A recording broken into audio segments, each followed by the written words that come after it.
Ce soir, tu vas découvrir beaucoup de choses. Et comment l'ennemi travaille dans la vie des enfants de Dieu. Vous savez, souvent, il y a des situations qui t'arrivent, tu penses que c'est normal, c'est naturel, ou c'est sain. Mais dans l'ombre, il y a des forces obscures qui travaillent à te mettre dans cette situation-là. Gloire à Jésus. Tu vas dire, Seigneur Jésus, que ton feu descende au milieu de nous. Le feu dévorant du Saint-Esprit. Que ce feu descende au milieu de nous. Répands ce lieu de ton feu. Que le feu du Saint-Esprit envahisse ce lieu à l'instant même. Au nom puissant de Jésus. Que toute opposition à ta volonté. Que toute opposition à ta puissance. Que toute opposition à ta volonté soit écrasée au nom de Jésus. Soit consumée par ce feu. Tout pouvoir qui va s'élever contre l'autorité en ce lieu soit foudroyé par le feu. Au nom puissant de Jésus. Seigneur, viens préparer le chemin des cœurs. Viens disposer toutes choses à la gloire de ton Saint-Nom. Je prie de prendre le contrôle. Que tu sois maître de la terre et du ciel. Le maître des circonstances. Au nom puissant de Jésus. Éternel des armées. Lève-toi de ton trône élevé. Et agis ce soir. Rentre dans le camp de l'ennemi. Et sème des dégâts considérables. Par ta toute puissance. Au nom puissant de Jésus. L'oppression dans laquelle l'ennemi veut mettre tes enfants. Pour les empêcher de se connecter à toi. Ce soir, lève-toi. Et sois l'oppresseur de l'ennemi. Sois l'oppresseur de nos ennemis. Sois l'oppresseur de tous les démons relâchés. Tous ces démons qui ont reçu le mandat de détruire la vie de tes enfants. Éternel, nous t'appelons ce soir. Lève-toi et sois les oppresseurs. Au nom puissant de Jésus.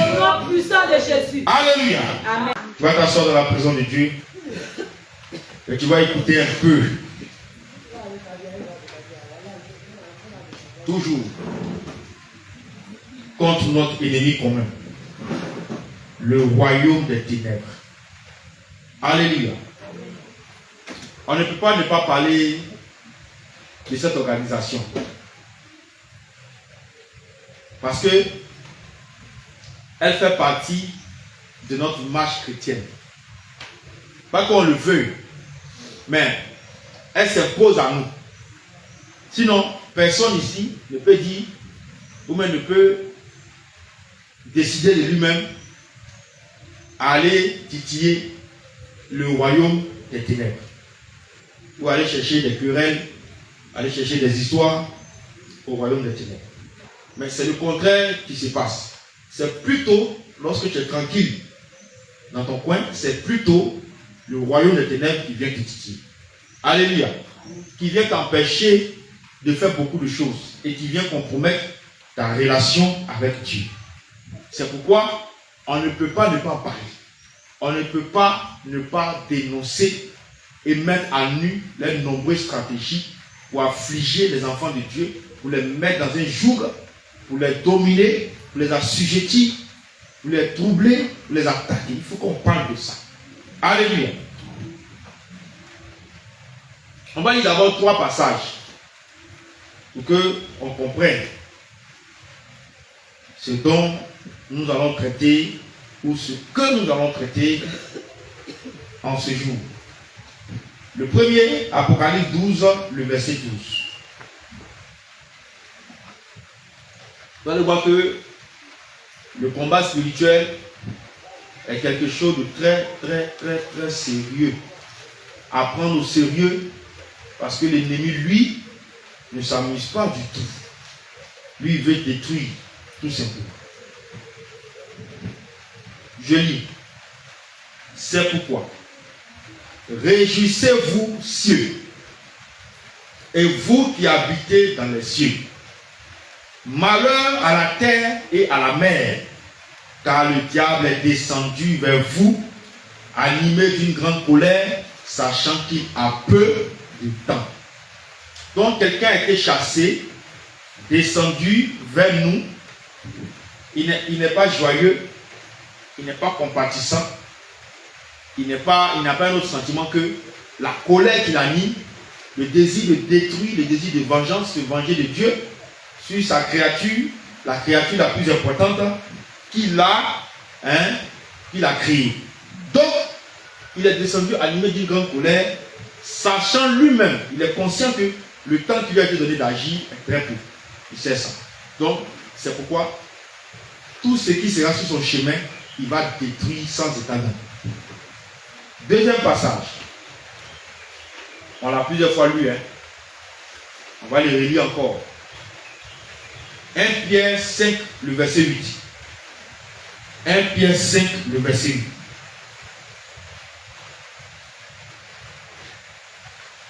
Il a dit, soyez sobres, veillez. Votre adversaire, le diable, rôde comme un lion rugissant, cherchant qui il dévorera. Alléluia. L'adversaire, un adversaire, ce n'est pas celui qui a les mêmes aspirations que nous, mais il a des aspirations contraires de celles que nous avons. Donc c'est un adversaire, un opposant, une opposition en face de nous. Nous on veut aller au ciel, lui veut nous amener en enfer. Donc c'est un adversaire. On va prendre maintenant 1 Pierre 3, verset 3. 1 Pierre 3, verset 8, excusez-moi. 1 Jean 3, verset 8. 1 Jean 3, le verset 8. 1 Jean 3, le verset 8. Il est dit, celui qui pêche est du diable, car le diable pêche dès le commencement. Et c'est la dernière phrase qui nous intéresse le plus. Le Fils de Dieu apparut afin de détruire les œuvres du diable. Amen.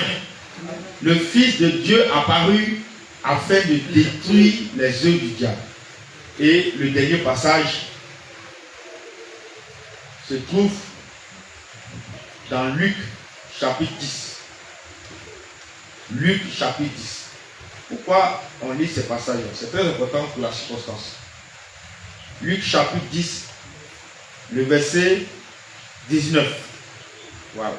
Luc chapitre 10, le verset 19. Je lis au nom de Jésus. Voici, je vous ai donné le pouvoir de marcher sur les serpents et sur les scorpions et sur toute la puissance de l'ennemi, et rien ne pourra vous nuire. Amen. Donc, 4 passages chronologiques. Le premier parle de quelqu'un qui a chuté, donc qui a été chassé d'un lieu, qui est descendu sur la terre et il a animé d'une grande colère contre l'humanité. Le deuxième passage parle de quoi? Parle de ce que maintenant, comme il est sur la terre, il rôde. Il tourne autour. Il rôde, cherchant la moindre faille dans la vie des enfants de Dieu, dans la vie des êtres humains, pour pouvoir les dévorer. Le troisième passage, on nous dit que malgré tout ce qu'on a entendu, premièrement, il y a espoir. Parce que le Fils de Dieu, le Seigneur Jésus-Christ, est apparu pour détruire les œuvres du diable. Ça veut dire qu'il y a un espoir qui est là. Il y a une opposition aussi qui est là. C'est-à-dire que si on prend cette opposition, on peut vaincre tout ce qu'il fait. Et le quatrième passage nous dit que, en plus de ce que le Dieu en qui nous croyons a la capacité ou a le pouvoir de détruire les œuvres du diable, lui aussi nous transmet ce pouvoir. Ça veut dire qu'on n'a pas forcément besoin, ça c'est de façon littérale que j'explique, sinon on a toujours besoin du Seigneur, toujours jusqu'à notre mort. C'est-à-dire on n'a pas forcément besoin que Dieu descende forcément pour que les œuvres du diable soient détruites.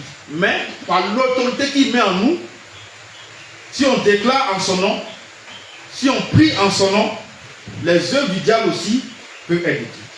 Alléluia. Par sa puissance depuis là-haut. Donc, voici ces 4 passages. Ça veut dire que, quel que soit ce qu'il lui a prévu faire, il y a une puissance qui est capable de l'arrêter. Amen. Et ce pouvoir-là, ça a été donné aux chrétiens, dont nombreux parmi eux ne sont même pas conscients du pouvoir qu'ils ont. Nombreux sont les chrétiens qui sont encore dans un esprit de faiblesse.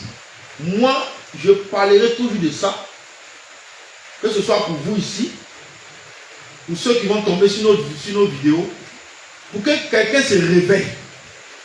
Même il est en Afrique du Sud là-bas, il n'a qu'à se réveiller.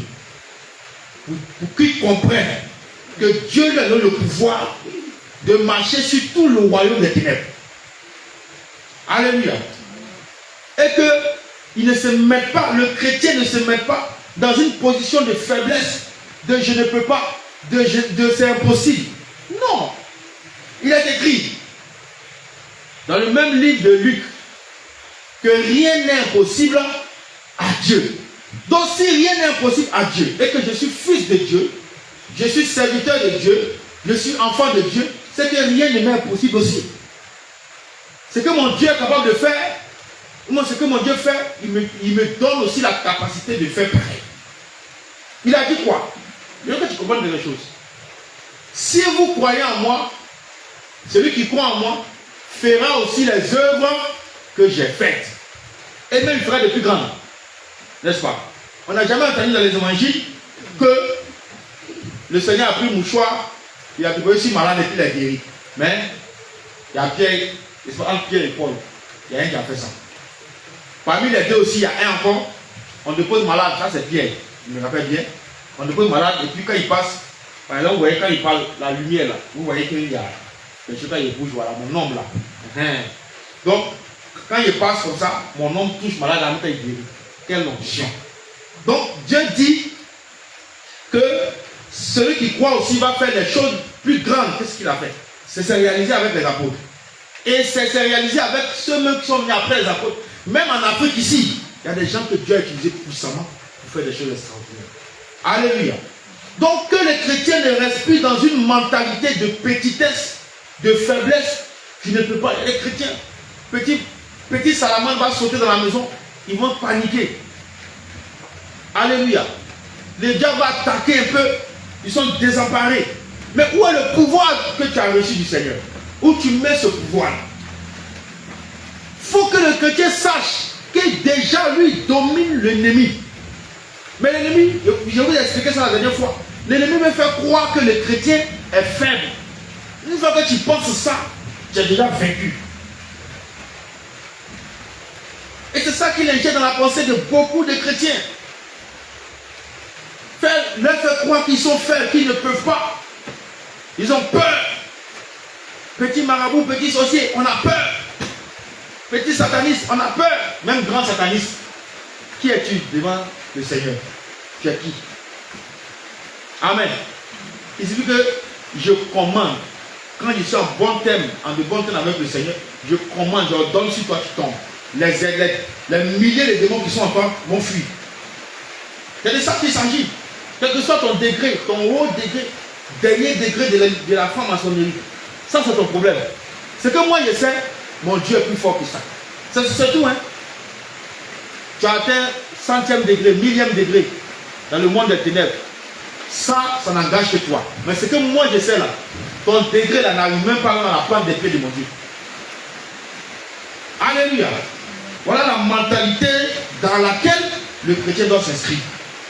Qu'il ait confiance pleinement en son Dieu, qu'il ait confiance pleinement en son Seigneur, qu'il croit que Dieu est capable de tout, même de ce que son esprit ne peut pas imaginer. Rien n'est impossible à Dieu. Il faut que ça rentre dans l'esprit des chrétiens. Rien n'est impossible à Dieu. Ce lieu-là, ce lieu dans lequel nous pouvons, Dieu peut transformer ça en forêt tout de suite. Il peut transformer ça en désert tout de suite. Il peut sortir l'eau de ce béton-là. L'eau va jaillir ici. C'est pas lui qui a donné l'eau à Israël dans le désert par le rocher. Tu penses que tu as affaire à qui? Vous comprenez? Donc vous devez être serein. Quand vous parlez du Seigneur là, vous ne devez même plus être troublé encore. Quand vous prononcez le nom de Jésus là, la peur ne doit plus vous animer. La peur de quelque chose ou même de quelqu'un ne doit plus vous animer. Parce que celui qui est avec nous est plus fort que celui qui est dans le monde. Il faut que ça reste dans notre esprit. Et c'est ce que je veux que vous compreniez. Donc, le but de l'ennemi, c'est de posséder la vie des hommes. Mais l'ennemi va venir, il n'a aucun pouvoir de venir posséder comme ça. Il va te pousser à quelque chose. Et c'est quelque chose là, on l'a toujours dit. C'est le péché.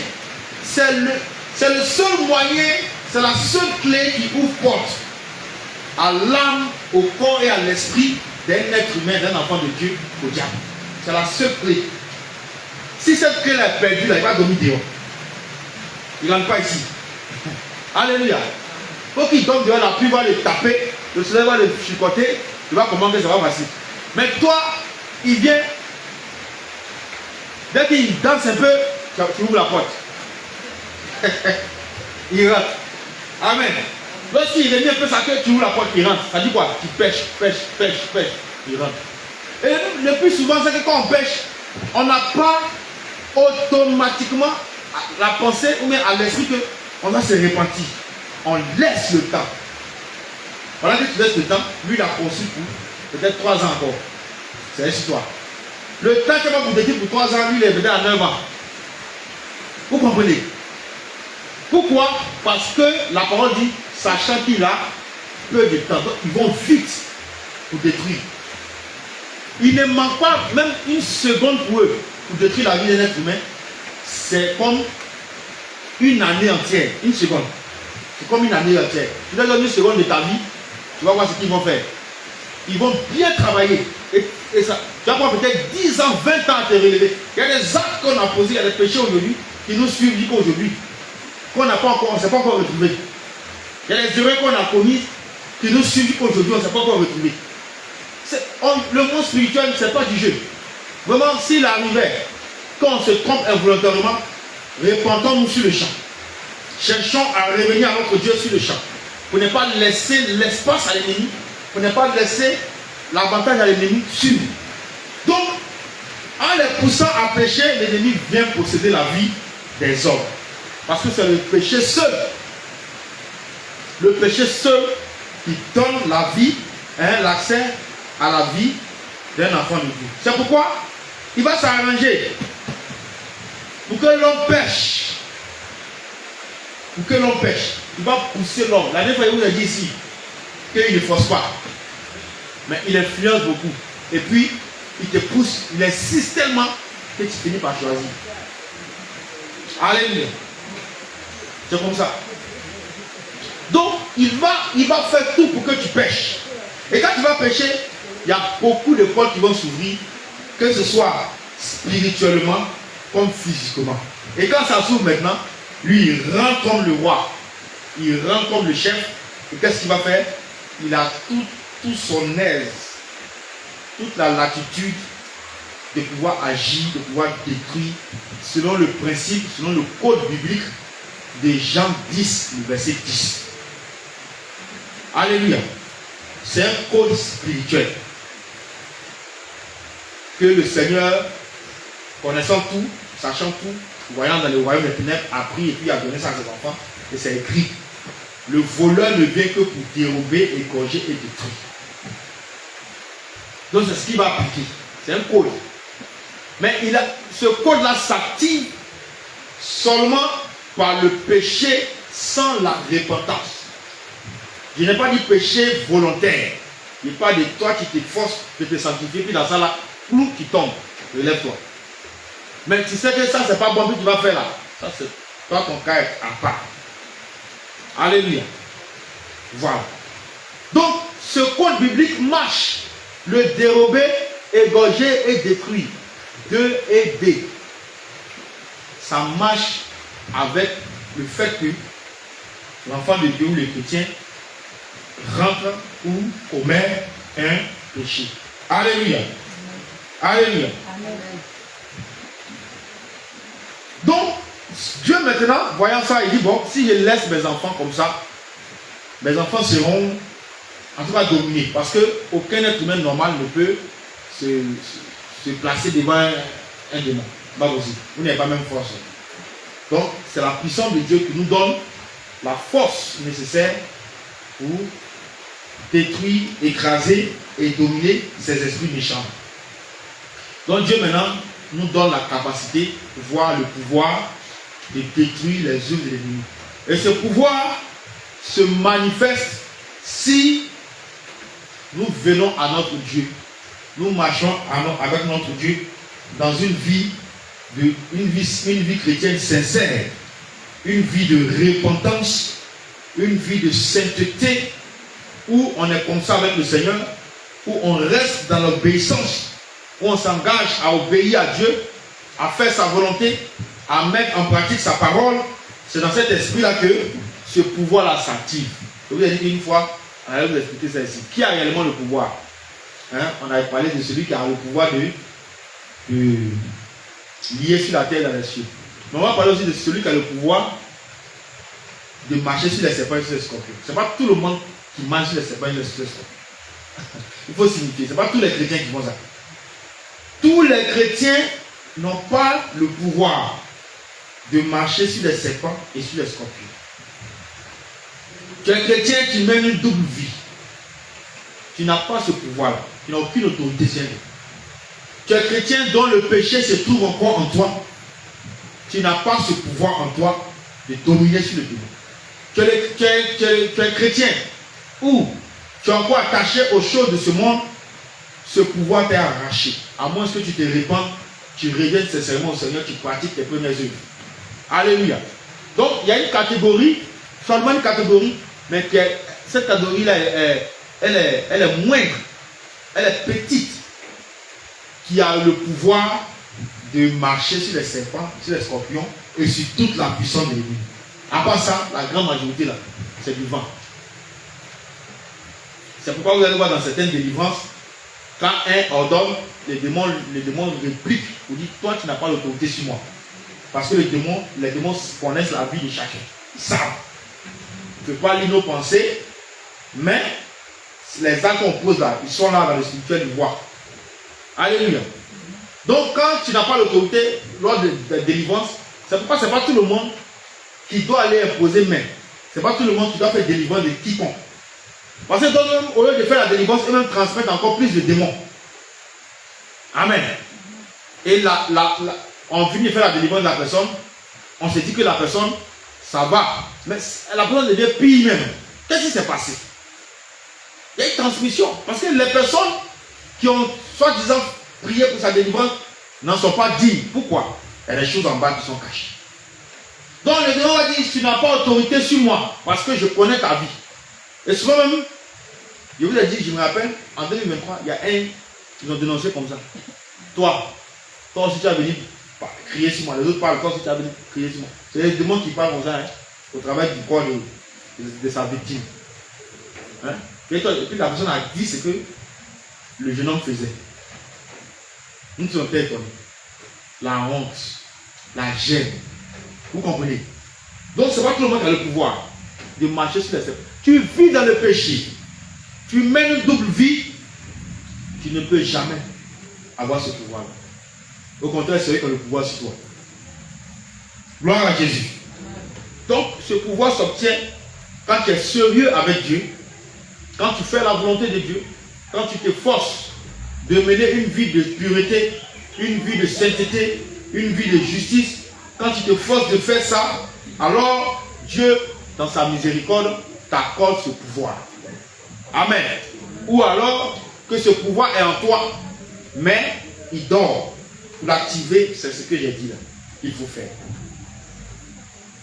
Donc, en ce temps de la fin, l'ennemi, sachant qu'il ne peut plus ramener certaines personnes aux choses anciennes, comme ce qu'on a vu le mercredi passé, la modification corporelle, les mèches, les bijoux, la vie des débauches, la vie des péchés, il va maintenant passer par des choses insignifiantes. C'est-à-dire les choses du cœur, les émotions, les sentiments, les pensées. c'est par là maintenant il va commencer. Parce qu'il sait que depuis te dire, va remettre tes mèches, va reporter tes vêtements sexy, va remettre ton maquillage. Lui te dit, faut retourner dans les boîtes de nuit, dans les maquis. Il sait que si tu te dis ça, tu vas comprendre qu'il est là. C'est pas ça? Il a dit non, ça c'est Satan qui me parle là. C'est l'ennemi qui me parle là. Tu vas savoir. Donc c'est trop facile. Il faut passer par un moyen, ça dit que je suis là mais je ne suis pas là. Est-ce que vous comprenez? La stratégie de je suis là mais je ne suis pas là. Ou bien je ne suis pas là mais je suis là. Voilà. C'est ça sa stratégie. Te faire croire que ce n'est pas lui, mais en réalité c'est lui qui tire les ficelles. Et il faut avoir quoi? Le discernement. Et ce sont ces esprits qu'il a mandatés pour nous créer tous ces problèmes. C'est contre ça ce soir que nous allons nous lever. On n'a pas affaire à la chair. On va frapper durement ces esprits par la puissance de Jésus. Alléluia.